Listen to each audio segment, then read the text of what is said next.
Alright, so here's the continuation of the video. I just made a little title block on the bottom right corner, about a ½ inch high, inch wide, and in that you can write things like your name, date, and then if you draw it to scale eventually, you would put your scale like 1/4 inch equals a foot, so people know how big, like a floor plan, for example, is. So that's the title block. Alright, let's move on to the activity. So in OnCourse, you'll find a multi-page PDF that looks something like this. The first page is instructions. If you flip over the first page, you'll have a drawing that looks like this. This is the grading for it, but what this asks you to do is practice using your triangles, which are the two right triangles that I showed you before, the 30, 60, 90, and 45, 45, 90, to create angles every 15 degrees radiating from the center of the paper. So this is an OnCourse, so that this is the preview of what it looks like. All right. So what that means is you need to find the middle of the paper first. The easiest way to find the center of any rectangle or square or parallelogram, draw an X. So flip your ruler over, or in this case my T-square, for a straight edge, and align it with the corners of the paper. All right, use my light pencil because I'm going to erase this later. Just make a light X. You don't have to draw the whole X, just a little line in the middle, nice and light so you can erase it. And then X marks the spot. Draw corner to corner. That's the middle of my paper. No measurement involved. All right. Next, I'm going to draw all my lines from the middle of the paper across, radiating outwards. I'm going to use a 6H pencil to finish these in. All right, so we'll start with 0, which is my horizontal. So through that center point I just created, border to border, draw a nice consistent line weight all the way across.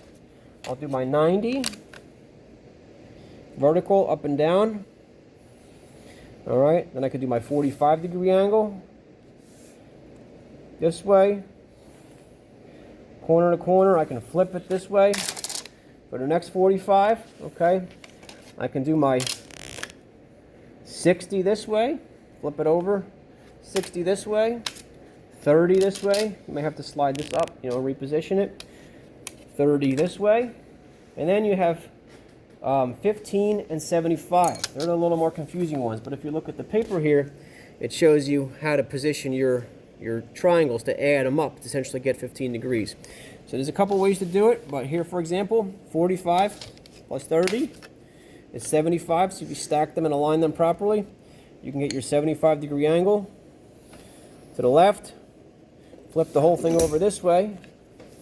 You can get your 75 to the right. Again, make sure your T-square is tight on the edge, and your triangles are tight on the T-square. Otherwise, your angles won't be referenced properly. Draw it that way.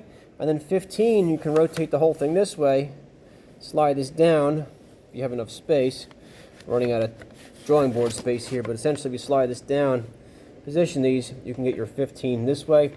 Flip it over the opposite way, you can get your 15 that way. So that's basically the activity. So we're using the triangles to create every 15 degrees from the center. This diagram only shows the top half, but you're going to do all angles. And then make sure your border is the darkest. All your lines stop at the border. If they go over like that, erase it with your eraser shield. And then when you're all done, use like Google Drive on your phone, preferably, to scan this, like take a picture of it and upload it as preferably as a PDF to Google Drive. And then you can go ahead and turn that into OnCourse. So that'll be the first of the drawing exercises. After that, I'll do another demo, but essentially there's 2 more. I'll probably ask you to do one of them this year. So these are 2 different ones with different patterns that are drawn, and these are dimension lines so you can see how big they are. I'll demonstrate that another time so this lesson doesn't go too much longer. Anybody here have any questions on what I just showed you? Anna, go ahead. Are we going to have to do this in class or at home? My goal is this to probably be done in class, except for those that are remote would do this from home with the tools that they pick up. Okay? Since you're here, I won't give you any tools to take home. So a quick review here. T-square, one of the most important steps. Make sure that the edge is tight and then your page is parallel, otherwise they're not going to be parallel and perpendicular. Remember the eraser shield, you just need 2 different pencil types. If you have pencils at home, you can get a light and a dark. It's like a 6 and a 2 or an H and a 4 or something like that. You need your architect scale, eraser, some kind of tape to tape down the corners. Doesn't really matter what type it is. Something that comes off fairly easily, and your 2 right triangles are the main tools.